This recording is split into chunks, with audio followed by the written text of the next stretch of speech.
પંચમહાલથી મહત્વના સમાચાર આવી રહ્યા છે। ભારે વરસાદમાં નવનિર્મિત અંડરબ્રિજ પાણીમાં ગરકાવ થયું છે। ગોધરામાં શહેરા ભાગોળ ફાટક પર નવનિર્માણાધીન અંડરબ્રિજ જળમગ્ન થયો છે અને સાથે જ ગોધરા, હાલોલ અને શહેરા તાલુકાઓમાં પાણી જ પાણીની પરિસ્થિતિ સર્જાઈ છે। હાલોલમાં 4.5 ઇંચ અને શહેરામાં 5 ઇંચ જેટલો વરસાદ નોંધાયો છે। વરસાદી પાણીના નિકાલની વ્યવસ્થા ન હોવાથી સમસ્યા વધી રહી છે। લોકાર્પણ પહેલા જ અંડરબ્રિજ પાણીમાં ગરકાવ થતા અનેક સવાલો ઉઠી રહ્યા છે।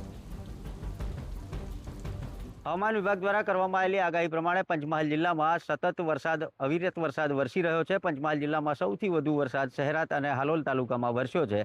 શહેરા તાલુકામાં 5 ઇંચ જેટલો વરસાદ વરસ્યો છે, તો હાલોલ તાલુકામાં પણ 4.5 ઇંચ જેટલો વરસાદ વરસ્યો છે। ગોધરા શહેર, જે પંચમહાલ જિલ્લાનું મુખ્ય મથક છે, તેની વાત કરવામાં આવે તો ત્યાં પણ ગોધરા શહેરમાં પણ 2 ઇંચથી વધુ વરસાદ વરસ્યો છે।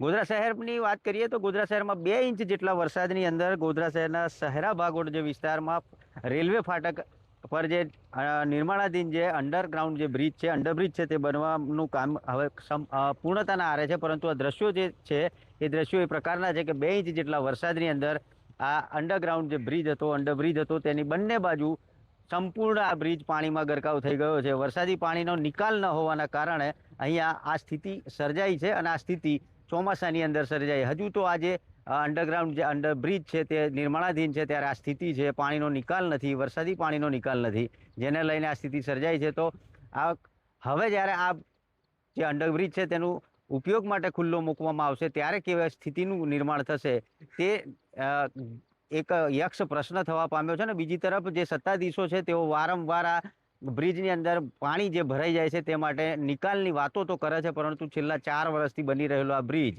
હવે આ પાણીને લીધે જ નથી બની રહ્યો તે સ્પષ્ટ થયું છે। નિકુંજ પટેલ, TV9, પંચમહાલ।